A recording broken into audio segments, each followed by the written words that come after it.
20 kuota untuk anak Labuan mengikuti kursus kemahiran kenderaan elektrik EV di China. Untuk perkembangan berita dari Labuan, terus sahaja bersama Harji Jack. Silakan Harji. Berita gembira untuk warga Labuan apabila Timbalan Perdana Menteri dan Menteri Kemajuan Desa dan Wilayah Datuk Seri Dr. Ahmad Zahid Hamidi mengumumkan 20 kuota kepada anak Labuan untuk mengikuti kursus kemahiran kenderaan elektrik EV di China susulan lawatan beliau ke Labuan baru-baru ini. Perkara itu disampaikan oleh Ketua UMNO bahagian Labuan, Datuk Muhammad Rafi Ali Hassan.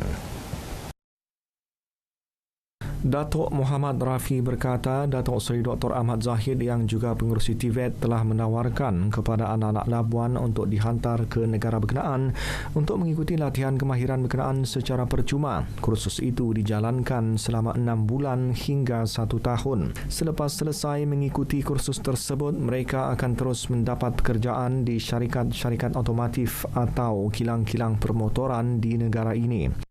Jadi saya telah menyampaikan ucapan terima kasih kepada Yang Berhormat Datuk Seri Ahmad Zahid Hamidi mewakili warga Labuan kerana ini peluang keemasan yang kita tahu industri EV ini industri baru yang cukup hangat di pasaran kerana kenderaan elektrik ini sudah mula diterima oleh warga kita di seluruh negara.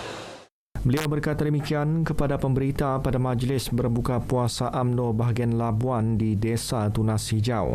Beliau yang juga pengerusi penasihat Giat Mara Labuan memaklumkan kuota yang diberikan itu terbuka kepada mereka yang berminat untuk mengikuti kursus berkenaan. Satu memorandum persefahaman MOU dimeterai antara Labuan IBFC Incorporated dan Majlis Rektor Universiti Indonesia CRISU bagi menjalin kerjasama membuka peluang latihan praktikal untuk pelajar Universiti Indonesia.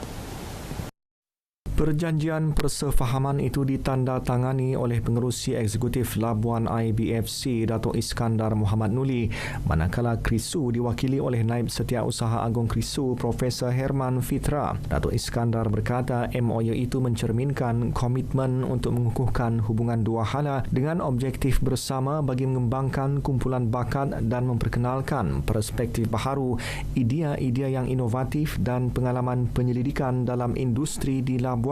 Menurutnya, inisiatif itu sejajar dengan Pelan Hala Tuju Strategik Labuan IBFC 2022-2026 yang menumpukan kepada menggalakkan latihan dan kemudahan pasaran. Sementara itu, Profesor Herman menyatakan keyakinan pihaknya untuk bekerjasama bagi memberi pendedahan pelajar mengenai perniagaan yang dikendalikan Labuan IBFC.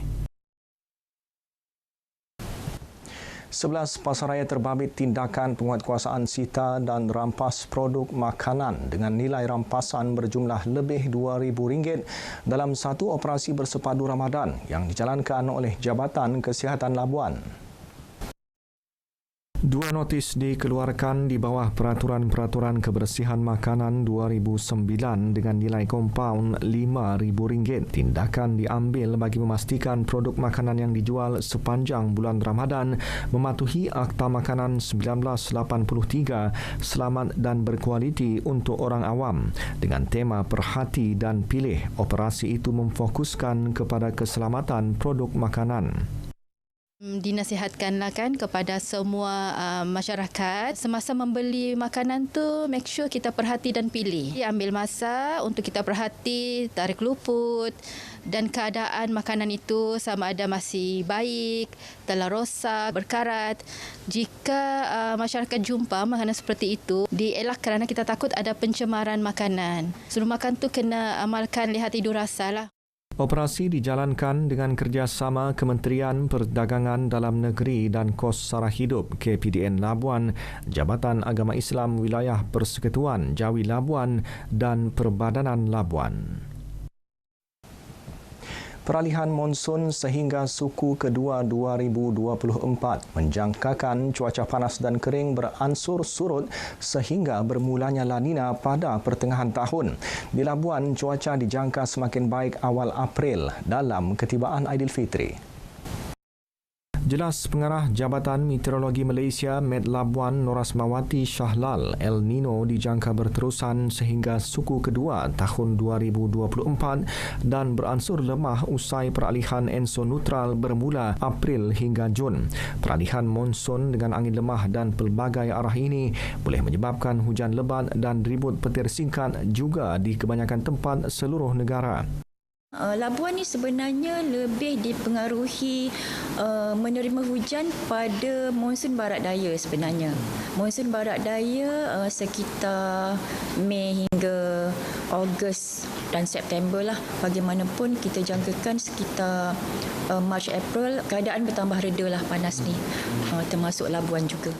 Dalam pada itu, tiada kes serangan strok haba atau berkaitan cuaca panas dalam tempoh peralihan monsun dan El Nino setakat ini. Sehingga kini di wilayah Persekutuan Labuan, Jabatan Kesihatan tiada menerima sebarang kes yang berkaitan dengan cuaca panas. Namun kita masih memantau penyakit berkaitan dengan cuaca panas ini dari masa ke semasa. Bila ada kes, pihak Hospital Labuan akan melaporkan ke CPRC lah di sini. Dengan itu, sekian paparan dari Labuan, dari sungai hingga ke segara, Palestin pasti merdeka. RTM teman setia anda, salam Malaysia Madani, kembali ke Angkasa Puri. Harji, terima kasih atas perincian itu.